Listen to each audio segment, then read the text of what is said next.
Já se passaram 82 dias desde o início dessa guerra brutal, e as notícias não param de surgir. O ex-presidente dos Estados Unidos, Donald Trump, confirmou em primeira mão que conversou com Vladimir Putin. Segundo ele, o tema central foi a possibilidade de pôr um fim ao conflito na Ucrânia. Quando questionado sobre quantas vezes os dois trocaram palavras, Trump preferiu não entrar em detalhes. O que não deixou de mencionar, porém, foi a necessidade urgente de um encontro presencial com o líder russo. Enquanto isso, no fronte, as forças ucranianas derrubaram um avião russo, e a 28ª Brigada Mecanizada Independente divulgou imagens impressionantes do feito. Um conhecido blogueiro militar russo admitiu a perda da aeronave, que foi abatida com precisão por um míssil antiaéreo. A guerra não poupa ninguém. O capitão Konstantin Onopaiko, especialista em mísseis da Rússia, foi enterrado com honras militares em um cemitério de Kharkiv. O ataque que o vitimou deixou 59 civis mortos, um lembrete cruel de que os crimes de guerra continuam impunes. E não há sinais de que Moscou esteja disposto a diminuir a intensidade dos ataques. A situação é grave, e cada dia que passa custa vidas preciosas. Trump não escondeu sua preocupação. Em entrevista, ele afirmou que Putin não é indiferente à carnificina e que ambos querem ver um fim para o derramamento de sangue. Tenho um plano concreto para encerrar essa guerra, e espero que seja rápido, declarou. Todos os dias pessoas morrem. É uma guerra terrível, e eu quero acabar com essa maldita tragédia. Seu assessor de segurança nacional, Mike Waltz, reforçou o apelo. Vamos marcar essas reuniões. Eles querem se encontrar, e enquanto isso, jovens soldados, corajosos como meus próprios filhos, continuam morrendo dos dois lados do conflito. Mas será que essa conversa entre Trump e Putin é realmente um sinal de esperança? Desde o início havia indícios de que o diálogo havia ocorrido, mesmo antes da confirmação oficial. Durante uma coletiva, Trump chegou a insinuar que a conversa tinha acontecido, embora depois tenha tentado recuar. Agora ele não só admite o contato como assume um tom conciliador, evitando chamar Putin de criminoso de guerra ou a Rússia de agressora. Isso pode gerar desconfiança, mas não é surpresa para quem conhece o estilo de Trump. Primeiro, ele mostra o chicote, ameaçando mais sanções. Depois, estende a cenoura, dizendo que se dá bem com Putin e que é possível resolver tudo.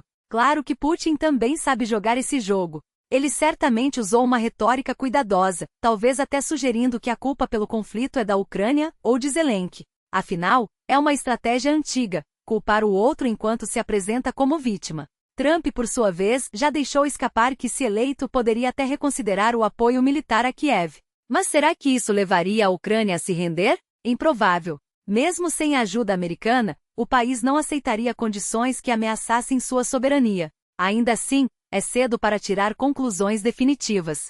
O que sabemos é que, na próxima semana, Trump se encontrará com Zelensky. Talvez então tenhamos mais clareza sobre seus planos. Enquanto isso, a tão esperada conferência de paz em Minsk não trouxe os resultados prometidos, e as esperanças de um acordo imediato se dissiparam. Resta aguardar os próximos passos, pois palavras vazias não salvam vidas. No campo de batalha, a ajuda militar não parou, e isso já é motivo para agradecer. Pela primeira vez em muito tempo, as forças ucranianas conseguiram derrubar um avião russo, e o vídeo da ação, divulgado pela 28ª Brigada Mecanizada, é impressionante. O caça Su-25 foi atingido por um míssil antiaéreo enquanto tentava evacuar um piloto ferido perto de Torres, na região de Donetsk. O helicóptero de resgate, um Mi-8, também foi danificado e teve que retornar à base. O piloto do Su-25, abandonado no local, provavelmente não era russo. Afinal, como diz o ditado, russos não deixam os seus para trás. Os ucranianos comemoraram. Os sonhos russos de superioridade aérea acabam sempre da mesma forma, no chão. Do outro lado, o canal militar Fighter Bomber, próximo ao Ministério da Defesa russo, confirmou a perda da aeronave, mas tentou minimizar o impacto. Perdemos um avião, mas o piloto está bem, em observação no hospital. Obrigado a todos, escreveu o autor do post. As versões sobre o destino do piloto divergem, mas uma coisa é certa: a guerra não perdoa, e cada erro custa caro. Enquanto isso, a máquina de propaganda russa continua tentando vender a ideia de que tudo está sob controle. Mas os fatos mostram outra realidade. A Ucrânia resiste, os aliados apoiam, e a cada dia que passa, fica mais claro que essa guerra não terá um vencedor fácil. O que não podemos esquecer é que por trás de cada manchete, há vidas em jogo, e é por elas que a luta continua. E as perdas não param de se acumular. Cada dia traz novas confirmações de que a máquina de guerra russa, outrora apresentada como invencível, está sangrando, e não apenas em equipamentos, mas em algo muito mais valioso: seus quadros mais experientes e seus criminosos de guerra. O caso do capitão Konstantin Gaika é emblemático. Comandante de uma bateria de mísseis da 122ª Brigada, ele foi diretamente responsável por ataques que ceifaram dezenas de vidas inocentes em Kharkiv, incluindo o massacre de 59 civis no distrito de Saltiva. Durante meses a Ucrânia prometeu justiça, e agora a conta chegou. Gaika não resistiu aos ferimentos sofridos em um ataque cirúrgico, uma operação que, segundo fontes ucranianas, foi tão precisa quanto implacável. A mensagem é clara: nenhum crime ficará impune. Cada nome, cada rosto, cada atrocidade será cobrada, custe o que custar. Mas a Rússia não aprende. Enquanto seus generais tentam maquiar as derrotas com narrativas fantasiosas, a realidade no terreno é outra. A infraestrutura crítica russa, antes considerada intocável, está se revelando frágil. Os cabos de comunicação no Báltico que ligam São Petersburgo a Kaliningrado foram cortados em águas sob jurisdição finlandesa, um lembrete de que, quando se trata de vulnerabilidades, Moscou tem muito mais a perder do que imagina. Se foi sabotagem, acidente ou uma demonstração de força, pouco importa. O que fica é a prova de que em uma guerra moderna, até as linhas invisíveis que sustentam o poder podem ser rompidas. E no fronte a situação é ainda mais reveladora. O avanço ucraniano na região de Kursk não é apenas uma operação tática, é um golpe estratégico. Fontes divergentes, como sempre, mas os fatos falam por si. Posições foram tomadas, linhas foram rompidas, e a Rússia, mais uma vez, se vê obrigada a reagir sob pressão. As aldeias de Fanosieka e Chernozemnoye-Kopeica, antes sob controle russo, agora são palco de combates ferozes. As forças ucranianas avançam, consolidam posições e, o mais importante, demonstram que a iniciativa está em suas mãos. Os relatos de analistas independentes, como o do especialista militar Matveiel, reforçam essa percepção. O que começou como uma incursão limitada já se transformou em um avanço de 4 a 5 quilômetros, uma distância pequena em termos geográficos, mas imensa em significado. Se Kiev conseguir manter o ritmo, as consequências serão devastadoras para Moscou. A tomada de Ulanok, por exemplo, não seria apenas um golpe simbólico, mas uma ameaça direta às linhas de suprimento russas, expondo fraquezas que o Kremlin tentou esconder a todo custo. E o que a Rússia faz diante disso? Repete os mesmos erros. As tentativas desesperadas de contra-ataque, como as relatadas pela 47ª Brigada Mecanizada, mostram uma força exaurida, sem reservas estratégicas e refém de uma liderança que insiste em táticas ultrapassadas. Enquanto isso, a Coreia do Norte continua a abastecer o fronte com munições e soldados, uma parceria que, embora útil no curto prazo, só aprofunda o isolamento internacional de Putin. A guerra não é mais uma questão de se, mas de quando. Quando a Ucrânia consolidará seus ganhos? Quando a Rússia admitirá que não pode vencer? Quando o mundo entenderá que cada dia de hesitação é um dia a mais de sofrimento para milhões? A resposta está no campo de batalha, onde a coragem de um povo e a determinação de seus aliados estão reescrevendo as regras do jogo. E no final, a história não perdoará quem ficou do lado errado. As linhas de frente testemunham uma realidade brutal. A Rússia não aprendeu com seus erros, apenas os repete com desespero crescente. Os ataques em Avdiivka e Kurashov não são mais tentativas de avanço estratégico, mas sim um espasmo de violência sem propósito, onde pelotões de infantaria são lançados como carne de canhão contra posições ucranianas bem fortificadas. Cada onda é recebida com fogo preciso de artilharia, drones e mísseis, transformando campos abertos em cemitérios a céu aberto. Os soldados russos, exaustos e mal equipados, avançam sob o peso de ordens absurdas, enquanto seus comandantes, escondidos em bunkers a quilômetros de distância, contabilizam baixas como se fossem meros números em um relatório. Mas a verdadeira batalha não está apenas no sangue derramado nos campos de Donetsk. Ela se desenrola nos bastidores, onde a Ucrânia tece uma rede de contraofensivas cirúrgicas, minando a frágil estabilidade que Moscou tenta desesperadamente manter. Em Pokrovsk, a resistência não é apenas uma questão de território, é uma demonstração de que a iniciativa está mudando de mãos. Cada vila retomada, cada quilômetro recuperado, é um golpe no moral de um exército que já não acredita na vitória, apenas na sobrevivência. E quando o 425º Batalhão de Assalto, Skala, varreu os invasores de Kotlyarivka, não foi apenas uma operação tática bem-sucedida. Foi um recado claro: a Ucrânia não apenas resiste, ela avança. O inimigo sabe disso. Por isso, concentra forças em pontos críticos, tentando desesperadamente reverter o jogo antes que seja tarde demais. As movimentações recentes em direção a Pokrovsk não são coincidência, são um sinal de pânico. A Rússia sabe que se perder o controle dessa região, abrirá uma brecha irreparável em suas defesas, expondo suas linhas de suprimento e deixando suas tropas vulneráveis a um colapso em cadeia. E é exatamente isso que a Ucrânia está preparando. Um contra-ataque que não será apenas uma resposta, mas um golpe decisivo. O general Drozou, conhecido por sua habilidade em estabilizar frentes críticas, não está apenas segurando a linha, ele está montando o palco para a próxima fase. Cada dia de resistência é um dia a mais de desgaste para o inimigo, um dia a mais de preparação para o momento em que a Ucrânia passará da defesa à ofensiva. E quando esse momento chegar, não será apenas uma batalha por território. Será uma batalha pela própria alma desta guerra, uma luta entre aqueles que acreditam em um futuro livre e aqueles que insistem em arrastar o mundo de volta às sombras do passado. A história já começou a escrever seu veredito, e aqueles que ainda duvidam de que lado ficarão, fariam bem em lembrar. Não são apenas as armas que decidem guerras, mas a vontade de um povo. E essa vontade, hoje, pertence à Ucrânia. A prova de censura. Porque a verdade não se rende a bloqueios, nem a mentira se curvam diante de algoritmos. E é exatamente por isso que você precisa de ferramentas que garantam seu direito de ver, ouvir e decidir, sem intermediários, sem filtros, sem medo. O NVPN não é apenas um serviço. É um escudo contra a manipulação, uma ponte para a informação livre, um ato de resistência em forma de código.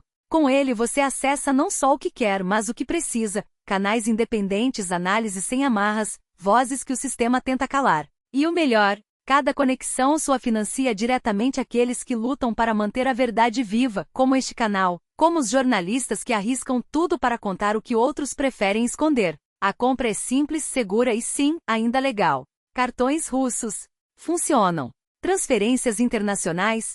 Também. Porque enquanto houver brechas, haverá quem as use para furar cercos. E você pode ser parte disso. Mas voltemos ao fronte, onde a guerra não espera por burocracias. Em Pokrovsk, o inimigo joga suas últimas fichas em um jogo desesperado. 3 semanas de ataques ininterruptos deixaram a 55ª Brigada Russa esgotada, suas linhas reduzidas a cinzas. Seus soldados substituídos por unidades de segunda linha, como a 15ª Brigada, jogada na fogueira para tapar buracos.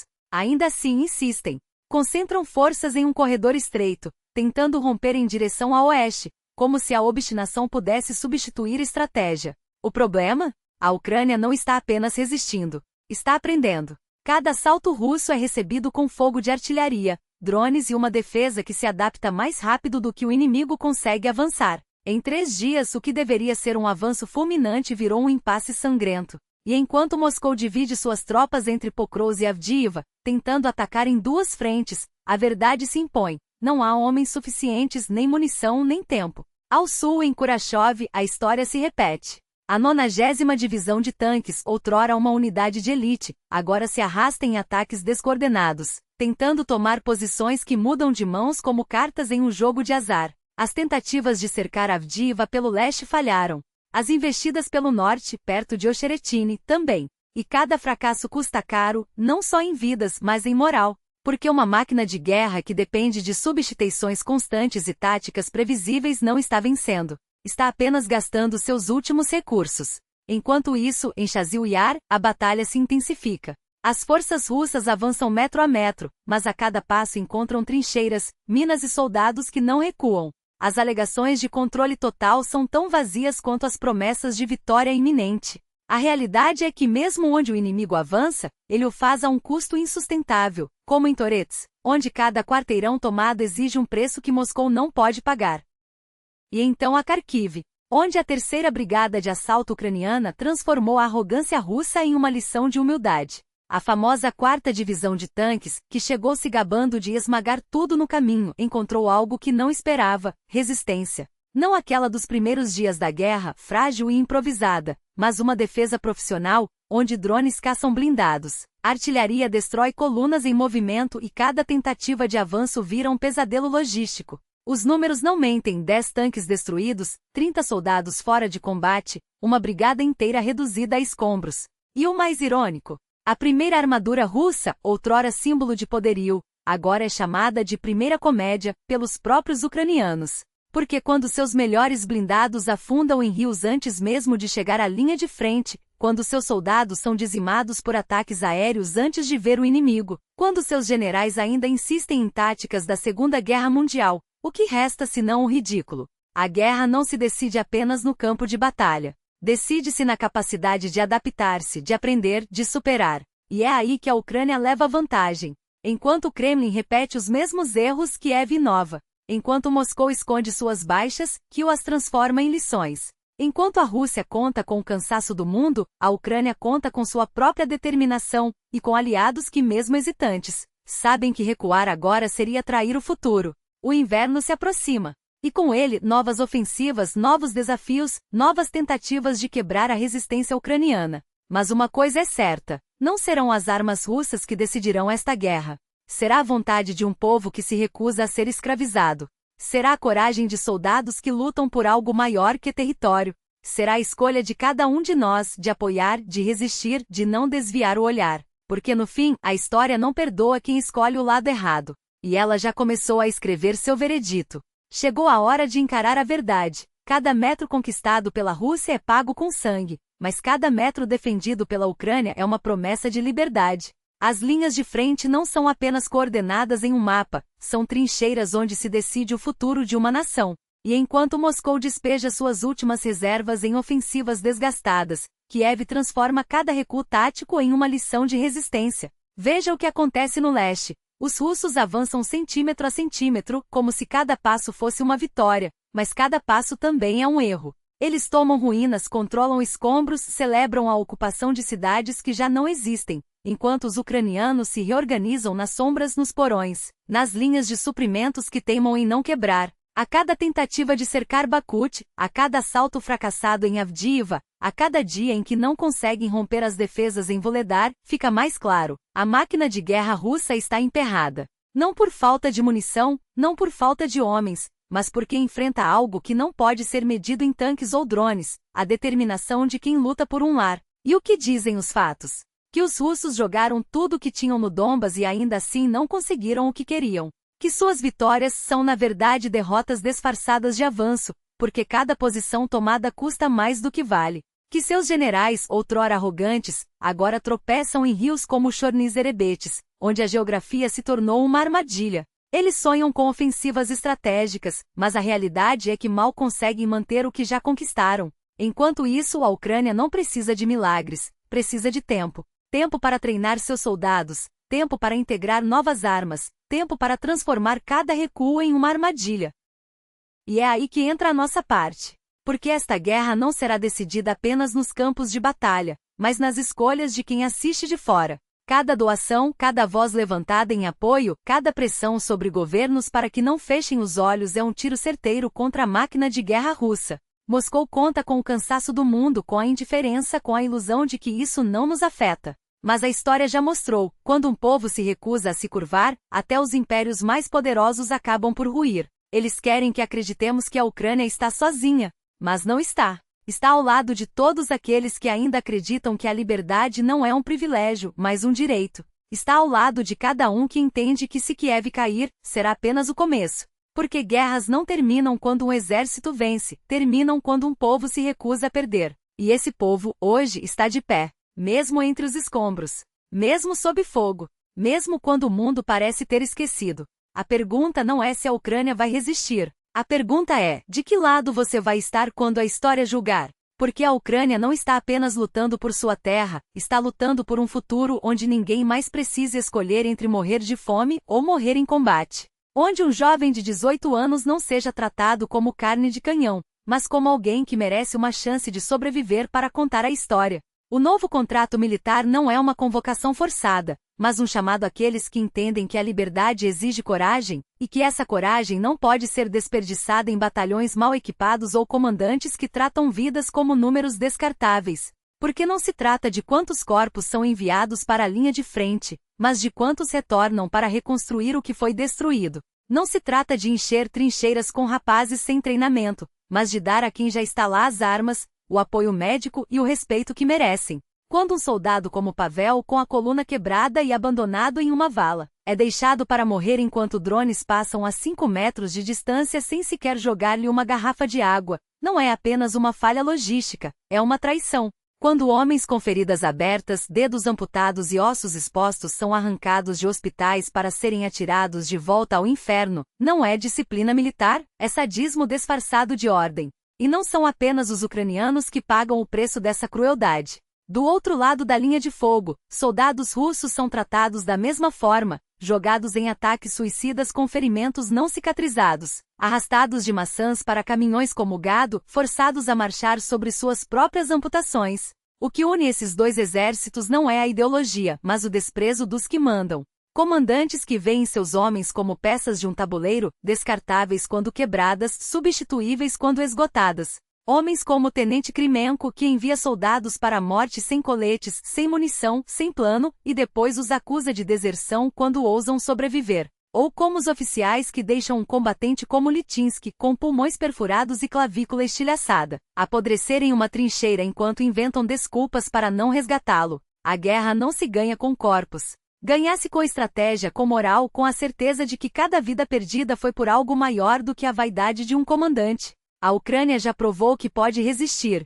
Agora precisa provar que pode vencer sem repetir os mesmos erros do inimigo. Porque se a história nos ensinou alguma coisa, é que exércitos que tratam seus soldados como lixo acabam enterrados sob o próprio lixo que produziram. A pergunta não é se Kiev vai cair. A pergunta é, quando a poeira baixar, você vai se lembrar de quem lutou com honra e de quem os enviou para a morte como se fossem nada.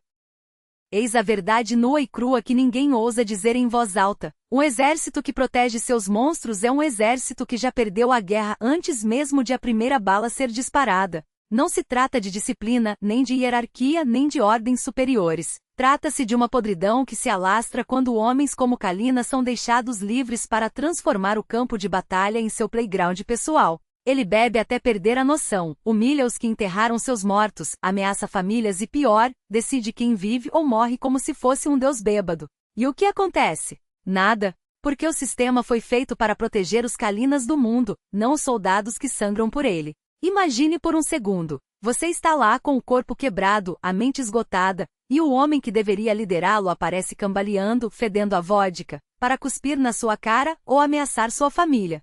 Não é covardia, é sobrevivência. E quando um soldado como Litsky ousa abrir a boca, o que ele recebe em troca? Silêncio. Ou pior, a transferência para um batalhão onde o pesadelo recomeça. Porque é assim que funciona. Os poderosos fecham os olhos, os fracos pagam o preço, e a justiça? Ah, essa é uma palavra que só existe nos discursos dos políticos. Eles falam em honra, em sacrifício, em glória. Mas quando um comandante como Kalina manda um ferido para o além com um tiro na cabeça, onde está a glória? Quando ele liga para a viúva de um soldado morto e a insulta, onde está o sacrifício? Quando ele governa seu batalhão como um feudo medieval, onde está a honra? Não existe. O que existe é um sistema que premia a brutalidade e pune a coragem, um sistema que, no fim das contas, não merece um único soldado disposto a morrer por ele. A pergunta que fica é simples: até quando? Até quando os Litskys do mundo vão continuar sendo esmagados enquanto os Kalinas sobem na carreira? Até quando as famílias dos mortos vão ter que engolir o choro enquanto seus algozes brindam a vitória? A resposta não está em Moscou, nem em Kiev, nem em nenhum quartel-general. Está na voz de quem se recusa a aceitar que a guerra seja apenas mais uma desculpa para a impunidade. Porque um exército que não protege seus soldados não merece ser protegido. E um país que não defende seus heróis não merece heróis.